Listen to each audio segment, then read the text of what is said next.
I always hear these Kobe stories. Mm-hmm. I'm just curious, two-parter. One, like earlier in your career, even maybe that first year when you weren't playing, like I don't know if you had contact with him, obviously different teams, but I hear you like guys of your caliber, he likes to kind of fuck with them initially, but like also like big brother them. Did you hear from him that rookie year? And if not, when did he, or was he ever a part of your life in any way? Like was a mentor or just a guy to call?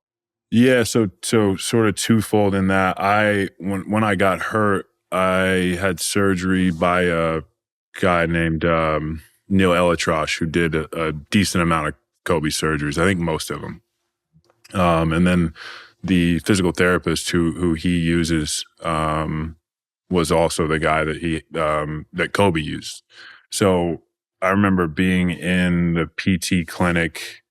It's right down. It's basically in between the Clippers practice facility and the Lakers practice facility. So I was in there one day, and I remember kind of just sitting there. If you've ever done rehab for anything, the first like hour is kind of ice and heat, and you're just sitting on a table. You're kind of minding your own business. And I remember one day I was kind of sitting there, and I remember like something like I kind of looked up and I was looking at the physical therapist, like the clinic, and I was like, did something happen? Like it just got kind of like quiet, or like everybody kind of stopped talking. And I turned around, and Kobe was standing at the entrance.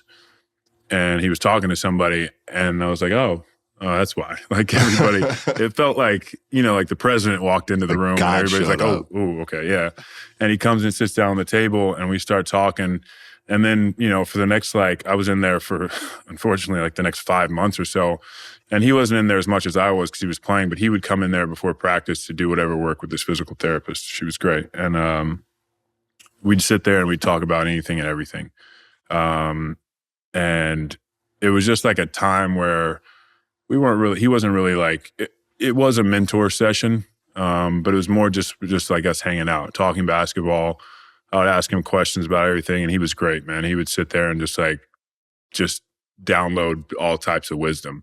And then from there, I still hadn't played though. And I think you really earn Kobe's respect by the way you play. And I've told this story once or twice, but I remember, you have that moment where you're like, man, like, are me and Kobe boys? Like, we might be best friends. I don't know. And, the first game I played against him the next year, I'm setting like a pin down screen. So he's, for my man, and he's guarding my teammate. So they're running off, and when he kind of comes off this screen, he kind of gives you like a little like check. Not like he's not punching you, but he's getting you. He gives you a little check, like in the stomach or something, like that Pal Gasol run through. Yeah, exactly, exactly, something like that. Maybe a little less blatant, but it was like one of those ones where I'm sitting at the screen. I feel like all the air come out of my chest. I'm like, all right, I thought we were boys. Yeah, we're not. I guess we're not. But it was like, his way of testing people to see like if they were going to back down the next time, if they were going to stand up to him, if they were going to try to fight him. And I think the wrong thing obviously is back down. The next wrong thing is trying to fight, because now he knows he's got you. If you can piss somebody off to the point where they want to fight during a basketball game, that's, so you've obviously mentally you've lost that war. So the next time I set one, I stepped into it a little bit more. He didn't do anything. And then from then on, nothing else. But, I love that. Like there was nothing dirty about it. It was just like basketball is a physical game. People might not see it, but it's a physical game. And especially like, I hate being that guy who was like back in my day, but yeah, back then it was a little bit different. This is 2010. Yeah. The game has changed so much. Every year there's new rules that are put into like a little bit less contact, a little more freedom for the offensive player. But those two things were like a great view into who Kobe was as a competitor and as a person. Like he will sit there and he'll talk to you and he'll be just as cool as anybody else. But once the game starts, all that's out. It's a war. It's a war. Yeah. I went to Lower Merion High School where he played. So I've loved his career since he was a kid. And, we always follow the stories and listen to the interviews. So I'm always curious about like his impact on players as they come into the league and on and off the court, whatever that was. So I have one more that I've told before as well, but we were playing, it was Team USA 2012 before the London Olympics. And we come in, at the time I was fortunate enough to be on the to be selected to be on the Olympic team. And they always bring in younger guys. So like on this team was like Kyrie, Paul George, Gordon Hayward. I'm kind of blanking on some of the other guys, but those were like the good young guys. You know, they're John 2 Wall, years probably. in. Yeah, John. Yes, John was on that squad. There were some other guys, but I remember like day 2. You know, they'd always bring the younger guys and we'd scrimmage them at the end.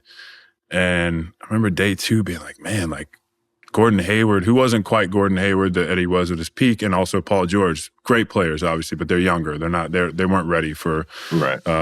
you know, to be like the faces of the league like they became.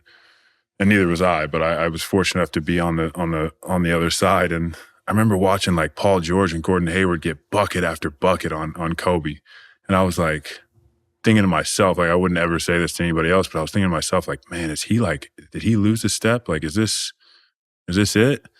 And the next morning, you know, I would go in and work out early before, in the weight room before practice started. And I remember watching Kobe walk through the weight room with his like 2 security guards, his trainer, and they're like full sweat. And then his they do a couple of things. His trainer comes over, and I was like, hey, where'd you guys go work out? And he was like, Kobe had us go do a 60-mile bike ride at like 3 a.m. Jesus. So they were getting back from a bike ride because it was the only time he could really ride a bike where it wasn't, you know, insanely hot. Yeah, and that as well. Both of those. And he was like, yeah, we've done it like every morning. And I was like, oh, that's okay. That's why he doesn't look as good in practice, because he doesn't give a shit about this practice. He's like building his mental fitness level up to be able to go. So that's a story I loved. It's just like the practice or the goal right now is not as important as the goal long term, and he was a master at that. I remember there were stories about him when we were at Lower Merion, where, you know, homeroom at Lower Merion started at like 7:30, 7:45 in the morning. And then when he was like a high school kid, he would be at the park at the end of my block, actually, putting up shots before homeroom as a high school kid. And it was like, what the fuck is wrong? Like, this kid is insane. But like, you know, now that's the standard. Every athlete you see today across all sports talk about Mamba mentality and, you know, doing that extra thing. And it's like he normalized hard work in a way if you want to be a champion. And that's just evidenced by your story, man. He's the best. Yeah. I mean, he made it cool. Michael Jordan's breakfast club that he would do, he would bring certain players and they would work out in the morning. The Kobe stories, like those all had like a profound effect on, like you said, generations of athletes. It had a huge effect on me. And when I was in high school, we played Tuesdays, Fridays. So Mondays, Wednesdays, and Thursdays, I would wake up at 6. I would go to like a local gym it was like $5 a month. I would lift for 30 minutes and I would like shoot for 30 minutes, and I would go home, shower, and go to class. And I did that because those guys did that, you know, so those the impact that they have, you know, far beyond just the guys who were playing at the time. It'll keep going. 100%. All right. So you're in the league, a few years in now. Like, what would you say your highlight with the Clippers was? Like, this the ultimate NBA moment for you? Man, I mean, I was there for 9 years. We had like a lot of amazing runs and never the ultimate success. But my rookie year, I remember we played against the Knicks at home, and Amari Stoudemire just got to the Knicks, and he was like playing at MVP level. And it was the first like 40-point game that I had, and I had 44, and I had like these 3 dunks that sort of like lived on. And I remember like coming home after that, and this is when Twitter was like getting going. It's probably like the height of Twitter, pre-Instagram. And I just remember like that moment being like the moment that like I came home from that game, and the next morning I woke up and it was like my life from that point on has never really slowed down.